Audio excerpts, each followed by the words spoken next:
Men who cannot command their emotions are condemned to be commanded by others. In this lesson, I will show you how detachment is not weakness, but the sharpest blade of domination. If you wish to rise above the masses, learn this truth: the one who feels least rules most. The world is not moved by sentiment, it is governed by strength. While the common man drowns in passion, the strategist learns to stand apart, watching, calculating, waiting. To detach is to liberate oneself from the chains that bind lesser men. To master emotion is not to extinguish it, but to wield it as a weapon, precisely, mercilessly. Tonight, I will strip away the illusions of love, anger, and fear, and show you how they may be transformed into instruments of power. Remember, fortune favors not the passionate, but the cold hand that shapes destiny. Men imagine themselves free because they can feel, but feeling is not freedom. It is bondage. When anger seizes you, do you choose your actions, or are you dragged into them like a prisoner to the gallows? When desire burns within you, do you command it, or does it command you, driving you to chase what others dangle before your eyes? This is the first truth you must face. Those ruled by emotion cannot rule anything else. History is littered with examples. Consider Darius, the Persian king who rushed into war against Alexander not out of strategy, but out of wounded pride. He could not endure the insult of a young upstart challenging him, and so his emotions drove him into reckless battle. Pride made him blind. The result, his empire collapsed, and he was hunted like an animal. Contrast this with the young Macedonian. Alexander, though fiery by nature, knew when to sheath his emotions. His soldiers admired his courage, but his enemies feared his restraint. He knew when to hold back anger, when to feign calm, when to appear merciful, all while plotting mercilessly beneath the mask. Now ask yourself, how different are you from these men? You may not command empires, but you command your life. And yet, how often have you surrendered it? How often have you said words in anger that cannot be withdrawn, or made promises in desire that became chains around your neck?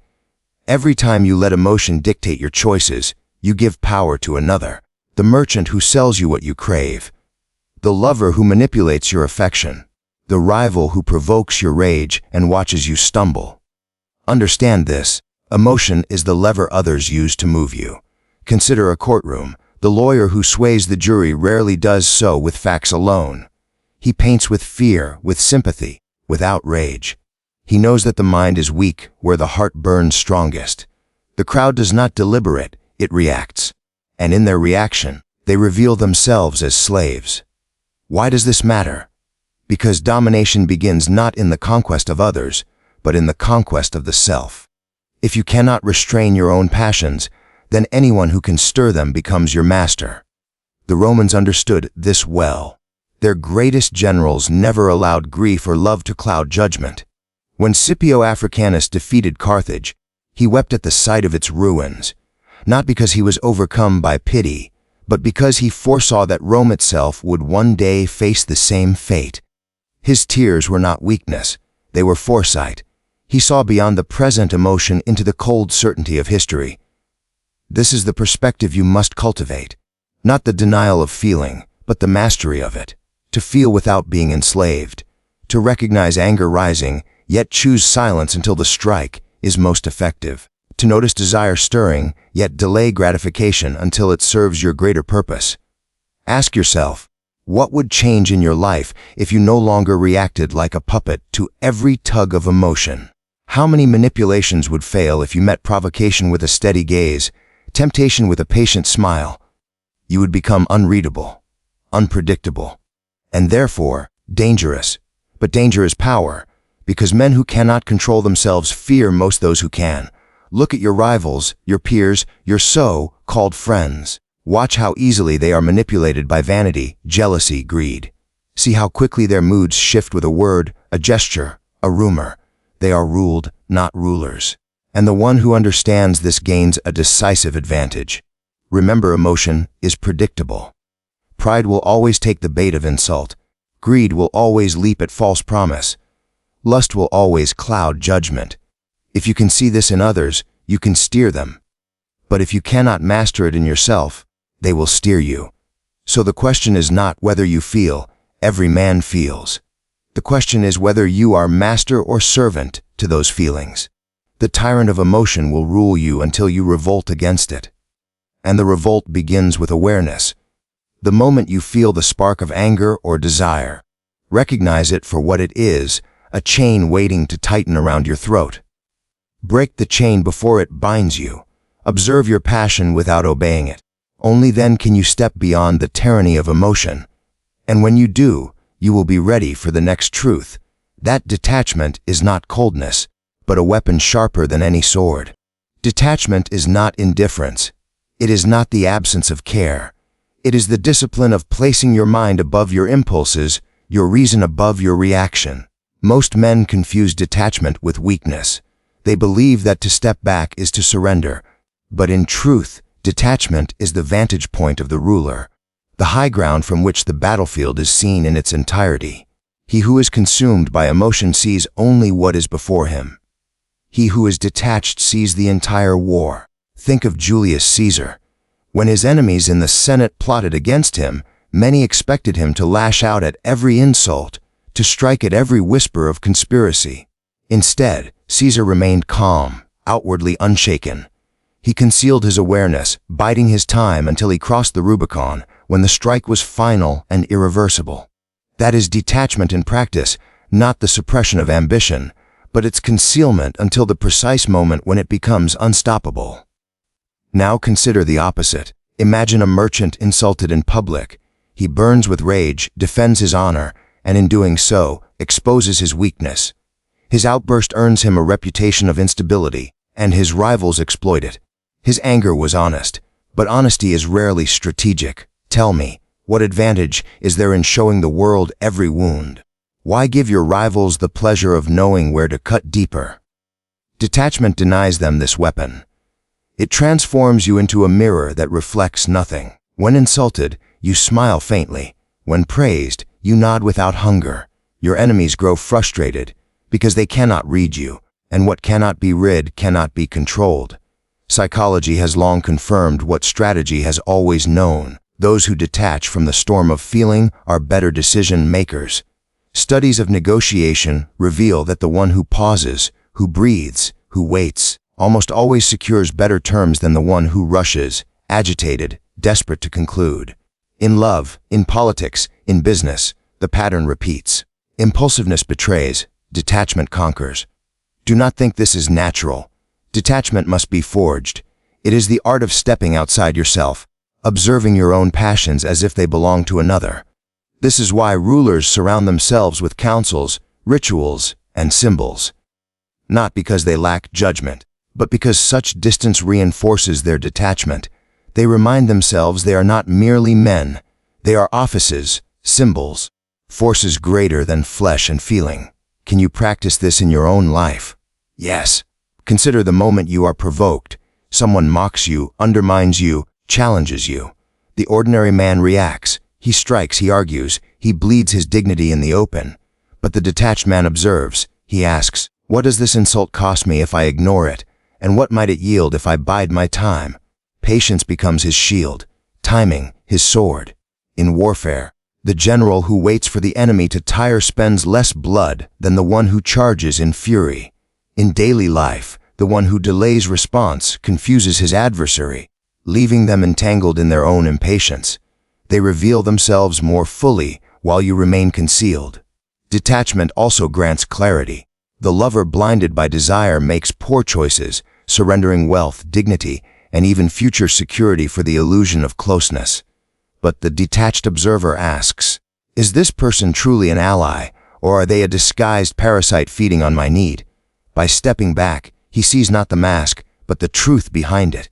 Remember, the detached man does not feel less. He simply refuses to be ruled by feeling. He channels it. He shapes it. His calm is not emptiness, but strategy. And this calm has power. Have you noticed how the one who remains steady in a storm becomes the axis around which others turn? In crisis, men rush toward those who seem unshaken. Detachment makes you a pillar, a commander, the one whose composure reassures allies and terrifies enemies. Yet there is a danger. Detachment must not harden into apathy. For apathy breeds passivity, and passivity is surrender. The weapon of detachment is sharp only when wielded with purpose.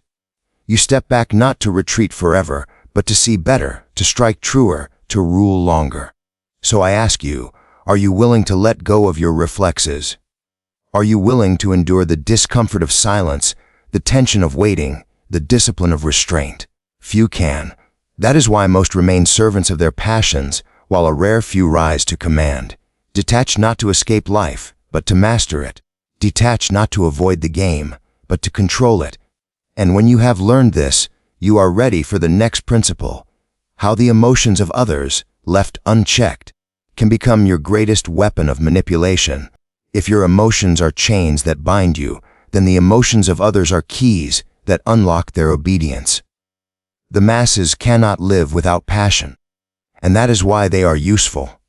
Ask yourself, have you ever watched a man in the grip of anger? He believes he is strong, yet he is transparent. His fury tells you where to strike. Or consider a woman intoxicated with desire. She thinks herself in control, but in truth, she reveals every weakness to the one who can withhold. Passion blinds, and blindness is opportunity. Great rulers have always understood this. Consider Octavian, later Augustus. Rome after Caesar's death was a furnace of rage and grief. The people demanded vengeance. Octavian did not argue with their emotions. He inflamed them. He pointed their anger toward Mark Antony and the conspirators. He did not conquer Rome with soldiers alone. He conquered it by steering the passions of the crowd. Their anger became his army. Their grief became his legitimacy. This is the essence of power, not to deny emotion, but to harness it in others. You see it even today. Politicians know that fear wins more votes than logic. Advertisers know that desire sells more goods than reason. Leaders know that if they can stir hatred, they can create unity. The clever never waste energy fighting human weakness. They exploit it. Do you? Or do you let the emotions of others control you? Imagine you are in a negotiation. Your rival raises his voice, pounds the table, leans forward in anger. The inexperienced man reacts. He grows defensive, he justifies, he concedes. But the strategist does not. He watches calmly, letting the other expose himself. He knows the angry man will speak too much, reveal too much, and offer too much. By remaining detached, you turn his anger into your advantage. The same is true with desire. Think of how merchants manipulate. They never sell the product, they sell the dream. A perfume is not a bottle of scented liquid. It is the promise of admiration, of seduction, of status. The customer buys not with reason, but with longing, and the merchant, smiling coldly, profits from this blindness. Do you see the lesson? The strongest chain is never forged from iron. It is woven from passion. Fear, for instance, is the oldest tool of control. The church in medieval Europe understood this. They painted vivid images of hellfire, of eternal torment. Did it matter whether the fire was real? Not at all. What mattered was that men believed. Fear built cathedrals. Fear filled coffers. Fear sustained obedience for centuries. And yet, fear is not the only lever. Vanity is just as effective. Look around you. How easily men will betray themselves for praise. Offer a title, a medal, a few flattering words, and watch how quickly even proud men become servants. Kings have toppled not by sword, but by whisper. The wise ruler, the cunning strategist, studies people the way a hunter studies prey. He asks, what drives this one? What does he hunger for? What does he dread? Once you know, you no longer need chains. You pull invisible strings, and they dance willingly. Some will call this manipulation. Let them. They fail to see that the world itself is nothing but layers of manipulation. Parents use fear to discipline children. Lovers use charm to ensnare hearts. States use pride to call men to war. Every bond of society is cemented not with truth, but with passion. The only difference is that most exploit blindly, instinctively. But you must learn to exploit consciously, deliberately, strategically. So the next time you face another, do not ask, what is he saying? Ask instead, what does he feel? For words deceive, but emotions betray. Look for the tremor of envy in the eyes, the tightening of the jaw in anger, the restless movements of desire. Each is a window. Each is an opening. But here lies the warning: to wield the passions of others, you must never reveal your own. If they see your hunger, they will use it against you. If they smell your fear, they will exploit it as you exploit theirs. Remember always, the manipulator who is transparent becomes the manipulated. So guard your heart like a fortress, even as you ignite fire in others. Be unreadable while reading all. Be calm while stirring storms. And when you learn to do this, you will discover a darker truth still. That fear, not love, is the surest instrument of command. Love is fragile.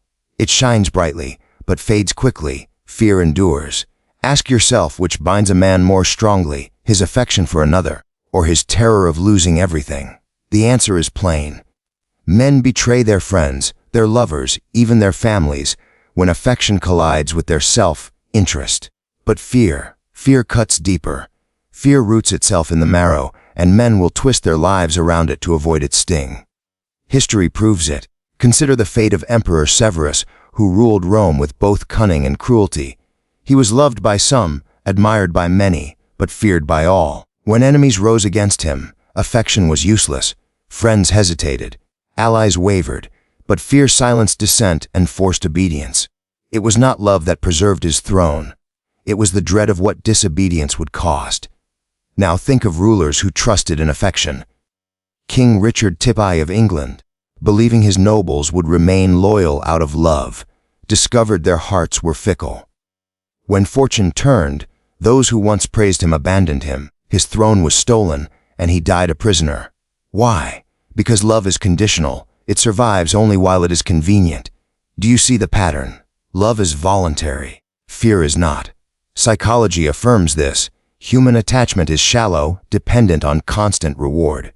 People adore you when you give, when you satisfy their desires, when you feed their vanity. But the moment you refuse, their affection curdles into resentment. Yet fear does not demand constant payment.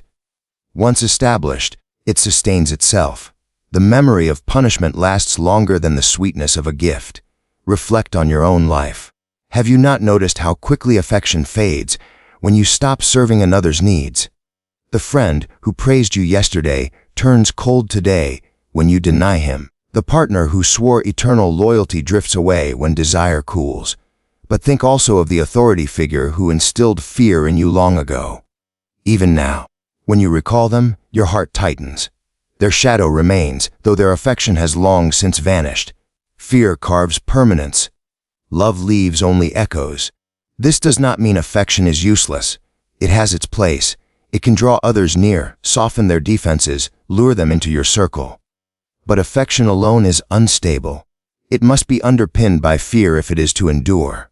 Without fear, love is like a rope of sand. It slips through the fingers the moment pressure is applied. Consider the general commanding an army. If his soldiers fight only because they love him, they will march bravely while he succeeds. But let fortune turn against him, let hunger gnaw or defeat loom, and love will dissolve. Yet if they also fear his discipline, his punishment, his wrath, then even in hardship they obey. Affection motivates in comfort. Fear ensures obedience in crisis. Why is fear so effective? Because it speaks to the most primal instinct, survival. Men will risk affection for gain, but they will not risk their lives lightly. To be loved is to appeal to preference. To be feared is to seize necessity, and necessity outweighs preference every time. Yet beware. Fear must be measured. Terror without limit breeds rebellion. The wise strategist inflicts enough fear to command respect, but not so much that men unite against him. Think of the hunter taming a beast too little restraint, and the animal turns wild, too much, and it breaks free in fury. The art is balance. Fear sharp enough to bite, yet controlled enough to avoid revolt. This balance applies not only to rulers of nations, but to you. In your dealings, do not waste energy trying to be adored by all. Seek instead to establish an aura of consequence. Let others know, silently, subtly, that betrayal carries a cost. This does not require rage or violence. Sometimes a withdrawn favor, a quiet punishment, a sudden coldness is enough. The important truth is this: those around you must know they cannot cross you without consequence. Think on this: who commands more loyalty? The generous man who always gives, or the stern man who gives little but whose disfavor is feared? The answer is cleared. Men respect boundaries only when crossing them brings pain. So, I ask you again, do you wish to be loved, or do you wish to be obeyed? Most chase love, and in doing so, they forfeit power. The few who command fear, tempered with calculation, rule long after affection has withered. Learn this lesson well. For the world is not sustained by affection, it is held together by fear.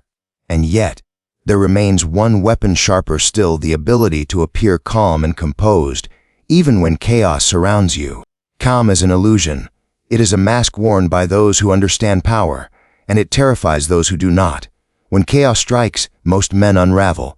Their voices rise, their movements betray panic, their faces become open books of fear.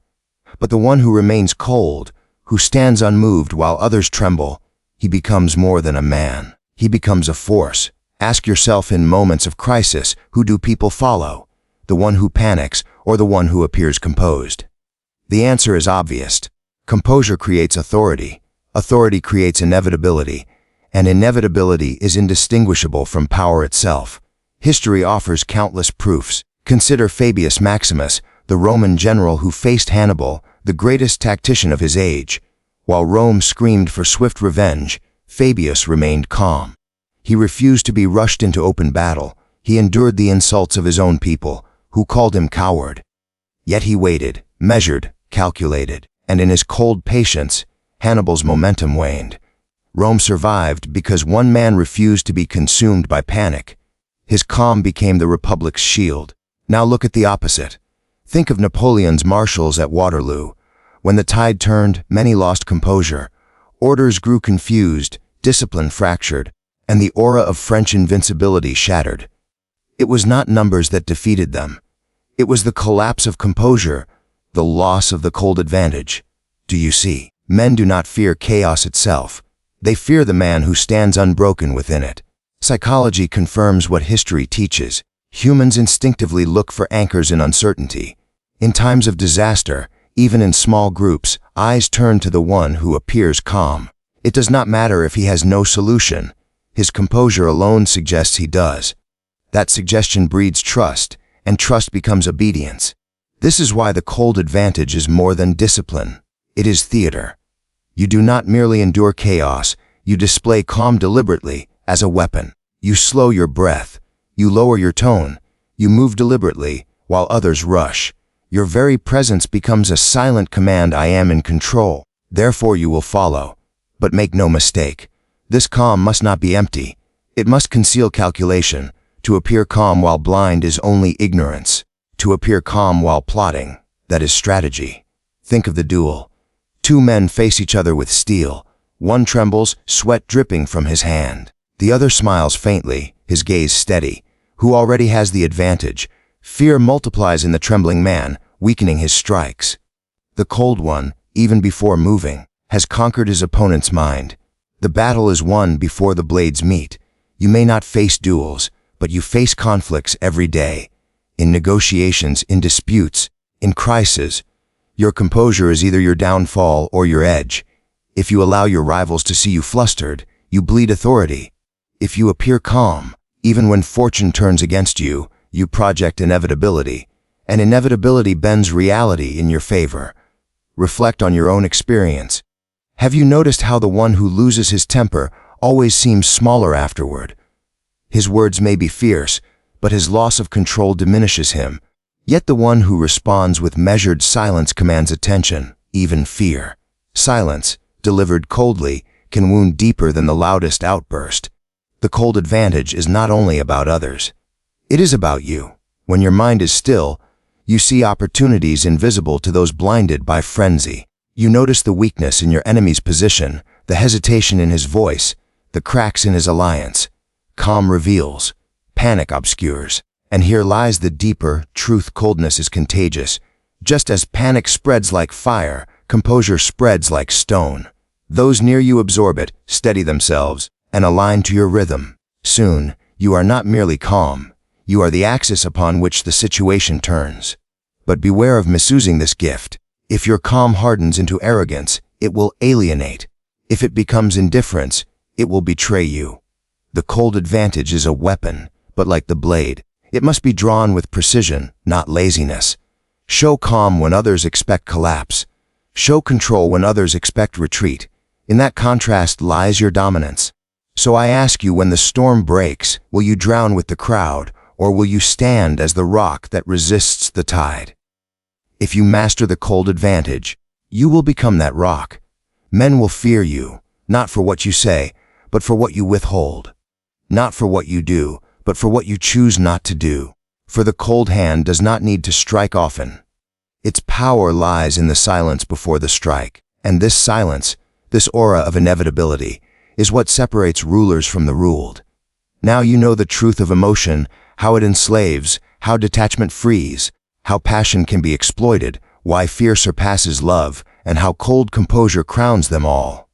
But the question remains, will you master these weapons, or will you remain their victim? Power is rarely taken by force.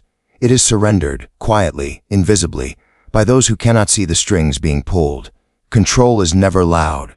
It does not announce itself. It whispers in silence. It hides in gestures. It moves in the shadows of emotion. The greatest victory is when men believe they act freely, while in truth they follow your design. That is the essence of unseen power. So reflect. How often do you command, and how often are you the one being commanded without knowing? Do you hold the strings, or are you the puppet? If these truths disturb you, good. They should. Discomfort is the first step toward clarity, and clarity is the first step toward power. Now I turn to you. Share your thoughts below, confessions, reflections, or the games you have witnessed in your own life. Subscribe if you wish to sharpen your mind with more strategies drawn from the cold realities of power. And share this with those who believe they cannot be controlled. For the most dangerous mind is the one that thinks itself free.